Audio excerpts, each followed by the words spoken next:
নারায়ণগঞ্জ সদর উপজেলার কুতুবপুর ৯ নং ওয়ার্ডের লাকিবাজার এলাকায় চায়ের দোকানি জীবনের ওপর হামলা চালিয়ে গুরুতর আহত করেছে চিহ্নিত ভূমিদস্যু শামীম আমজাদ গংরা। এ ঘটনায় ফতুল্লা মডেল থানায় একটি অভিযোগ দায়ের করা হয়। অভিযোগ সূত্রে জানা যায়, মোহাম্মদ ফারুকের নিজস্ব জমিতে ভাতিজা জীবন ১.৫ বছর যাবৎ চায়ের দোকানের ব্যবসা করে আসছে। বিবাদীরা স্বৈরাচার সরকারের দোসর আওয়ামী লীগ নেতাদের দিয়ে এর আগেও জীবনের চায়ের দোকানটি উঠিয়ে জমি দখলের পায়তারা করেছে।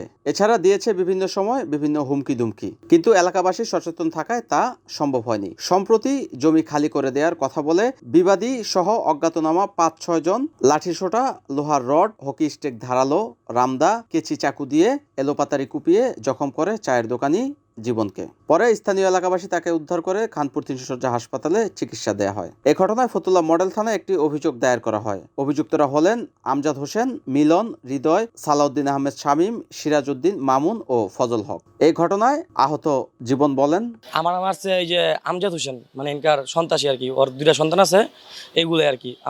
আমি এখানে দোকানদারি করি, চায়ের দোকানদারি। এই যে কোনার দোকানটা আমার, তো এই ফ্যাক্টরির মালিক আমারে ডাকে। প্রথম আমজাদ সে ভাড়ায় টাকা দিয়া কিছু, তো আমজাদ আমার টাকা মানে খাইতে দিয়ে নি করে। পরে মালিক আমার ফোন দিছি নিজে। পরে আমি ভিতরে গেছি, পরে বলছে যে তুমি দোকান কালকে সকালে ভেঙে লাইবা। আমার কাছে আমার রেকর্ডও আছে, যে আমার যে সময় টাকার অফার করছে রেকর্ড আছে আমার কাছে ফোনে।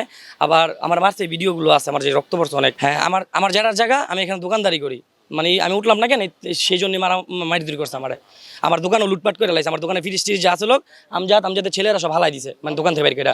এই হ্যাঁ, আমার মার চাইয়া বলছে, মারে আর কয় যা মাইরালা যা হইব শামীম সব দেখবো, ফ্যাক্টরির মালিকের কথা বলে। এখন আমি আইনগতভাবে চাই, ব্যবস্থা চাই, সুস্থ বিচার চাই আমি। অবিলম্বে ঘটনার সুষ্ঠু তদন্ত দাবি করে মামলার বাদী মোহাম্মদ ফারুক বলেন, 4 দিন যাবৎ অভিযোগ করা হয়েছে। প্রশাসন এখনও নেয় নাই, কেউ পদক্ষেপ নেয় নাই। কারণ হয়তো হুমকি টুমকি দিতে আছে। এনকার যারা আমার বাতি যারা আহত করছে তারা খালি হুমকি দিতে আছে, হেরাদে হুমকি দেওয়া, হেরাদে হুমকি দেওয়া, যে এটা বইয়া শেষ করে দেয়, মামলা উঠে যায়। দরকার বলো 10 লাখ টাকা খরচ মধ্যে দেখা রাখবো, এটা দেখা দিব। এটা শামীম সাহেবের কথায় এরকম খালি এরকম করতেছে, এরকম করতেছে। NN TV, Narayanganj.